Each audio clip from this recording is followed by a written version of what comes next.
ஆண்டவராய் இயேசு கிறிஸ்துவின் நாமத்தினாலே உங்கள் அனைவருக்கும் வாழ்த்துக்களை தெரிவித்துக் கொள்கிறேன். இந்த வார்த்தையும் வாழ்க்கையும் 6வது செய்தியை நான் உங்களோடு கூட பகிர்ந்து கொள்கிறேன். நீதிமொழிகள் 30ஆம் அதிகாரத்தில் 24வது வசனத்திலிருந்து வாசிக்க கேட்கலாம். பூமியில் சிறியவைகளாயிருந்தும் மகா ஞானமுள்ளவைகள் 4 உண்டு.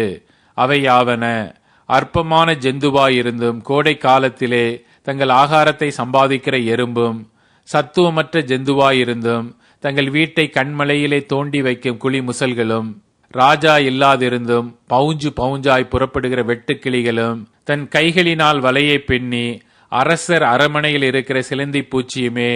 கிறிஸ்துவுக்குள் பிரியமானவர்களே, இந்த பகுதியில நாம் பார்க்கும் பொழுது அற்பமான ஜந்துவை வைத்து தேவன் பிராக்டிக்கலா நமக்கு டீச் பண்றதை நம்ம பார்க்கிறோம்.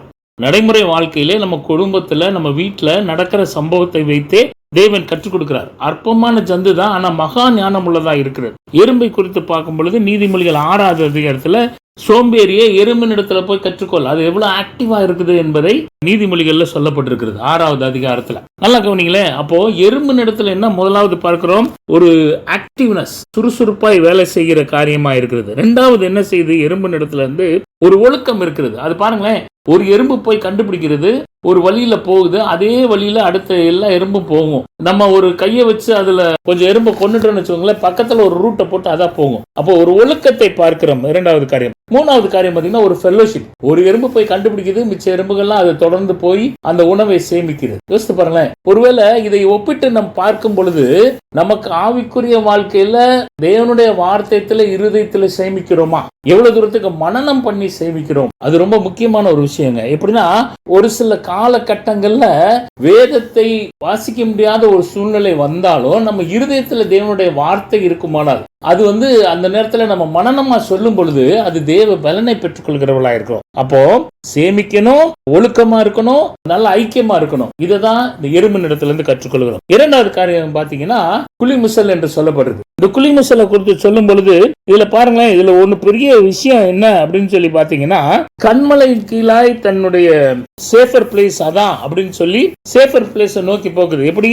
ஒரு பாறைக்கு கீழே போயிட்டோம்னா நான் சேஃபரா இருப்பேன், என்னை யாரும் தொந்தரவுப்படுத்த முடியாது என்ற ஒரு மனநிலையில இருக்குது. நமக்கு என்னங்க சேஃபர் பிளேஸ் இந்த உலகத்துல அப்படின்னு பாத்தீங்கன்னா தேவ சமூகம். நம்ம எவ்வளவு நேரம் ஜெபிக்கிறோம் அல்லது எவ்வளவு நேரம் வேதத்தை தியானிக்கிறோம், அதாங்க சேஃபர் பிளேஸ். அடைக்கலமான இடம் அப்படின்னா கண்மலையாகி கிறிஸ்து அப்படின்னு சொல்லும் பொழுது அதுதான் நம்மளுடைய சேஃபர் பிளேஸ். அந்த சேஃபர் பிளேஸ்ல நம்ம எவ்வளவு நேரம் டைம் ஸ்பெண்ட் பண்றோம்? நல்லா யோசித்து பாருங்களேன். அது நினைச்சுக்கிச்சு பாறைக்கடியில போய் நம்ம இருந்துகிட்டோம்னு சொன்னா நமக்கு பாதுகாப்பு. நமக்கு பாதுகாப்பு எதுனா தேவ சமூகம். நமக்கு எந்த இடைஞ்சல் வந்தாலும் சரி, பிரச்சனை வந்தாலும் சரி, எதுக்கான விடையும் எங்க போய் கண்டுபிடிக்கலான்னு கேட்டீங்கன்னா தேவ சமூகத்துல காத்திருக்கும் பொழுது தேவ வார்த்தை மூலமாய் தேவன் நமக்கு விடுதலை தர முடியும். இந்த முயலை வைத்து கற்றுக்கொள்கிற காரியம்னா அது சேஃபர் பிளேஸுக்கு போற மாதிரி கண்மலை கீழே பாறைகளுக்கு அடியில கீழே போய் ஒளிஞ்சுக்கிற மாதிரி நம்மளும் சேஃபர் பிளேஸ்ல போய் இருந்தோம்னு சொன்னா நமக்கு நல்ல பாதுகாப்பா இருக்கும். 3வது காரியம் பாத்தீங்கன்னா இதுல பாருங்களேன், அழகா சொல்லிருக்குது, ராஜா இல்லாதிருந்தும் 27வது வசனம், ராஜா இல்லாதிருந்தும் பவுஞ்சு பவுஞ்சாய் புறப்படுகிற வெட்டுக்கிளியுமே.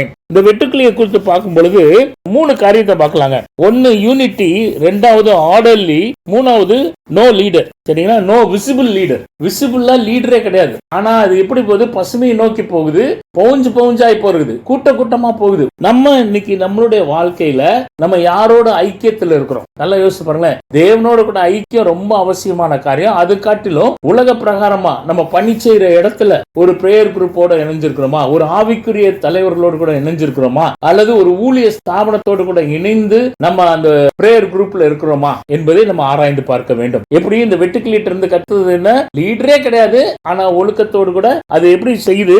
ஒரு ஆர்டர்லியா, ஒரு யூனிட்டி, ஒரு ஒற்றுமை. இந்த காரியத்திலும் விதண்டவாதமா பேசாம ஒரு இணைந்து போகிற காரியம், அதை தான் நம்ம இந்த வெட்டுக்கிளியின் இடத்துல இருந்து கற்றுக்கொள்கிறோம். 4வது காரியம் பாத்தீங்கன்னா 28வது வசனத்துல சொல்லுது, தன் கையினாலே வலையை பின்னி அரசர் அரண்மனையில இருக்கிற சிலந்தி பூச்சியுமே. இந்த சிலந்தி பூச்சி அற்பமான ஜந்து தான், ஆனா மகா ஞானமா செய்யுது. பாருங்களேன், அரசர் அரண்மனையில உயரமான இடத்துல தன் கையினால வலையை பின்னிட்டு இதனுடைய நம்பிக்கை எப்படி இருக்குது, இதனுடைய விசுவாசம் எப்படி இருக்குது?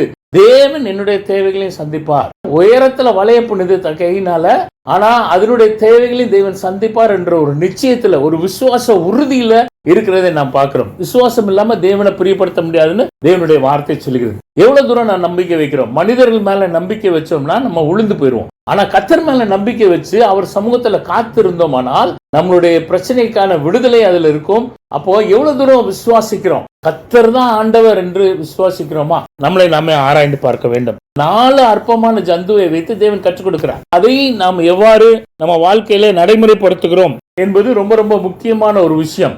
எறும்பின் இடத்துல இருந்து கற்றுக்கொள்கிறோம், புலி முசல்ல இருந்து கற்றுக்கிறோம், வெட்டுக்கிளியில இருந்து கற்றுக்கொள்கிறோம், கடைசியா விசுவாசத்துக்கு சிலந்தி பூச்சிட்டு இருந்து கற்றுக்கொள்கிறோம். நம்ம எப்படி இருக்கிறோம்? இந்த 4 காரியத்துல அற்பமான இருக்கிற அந்த காரியத்தை வைத்து நாம் புரிந்து கொண்ட காரியத்தை நம்ம வாழ்க்கையில கை கொள்வோம், நடைமுறைப்படுத்துகிறவர்களாய் நம்ம இருக்கிறோமா என்று ஆராய்ந்து பார்க்க வேண்டும். தேவன் எதிர்பார்க்கிறது என்னன்னா, விசுவாசத்துல உறுதியா இருக்கணும், ஐக்கியத்துல உறுதியா இருக்கணும், டிசிப்ளின்ல உறுதியா இருக்கணும். நல்ல உறவுகளோடு கூட நம்ம உறுதியா இருக்கும் பொழுது தேவன் நம்மளை ஆசீர்வதிக்கிறவராயிருக்கிறார். கர்த்தர் தாமே இந்த வார்த்தைகள் மூலமா உங்களோடு கூட ஊடுருவாராக.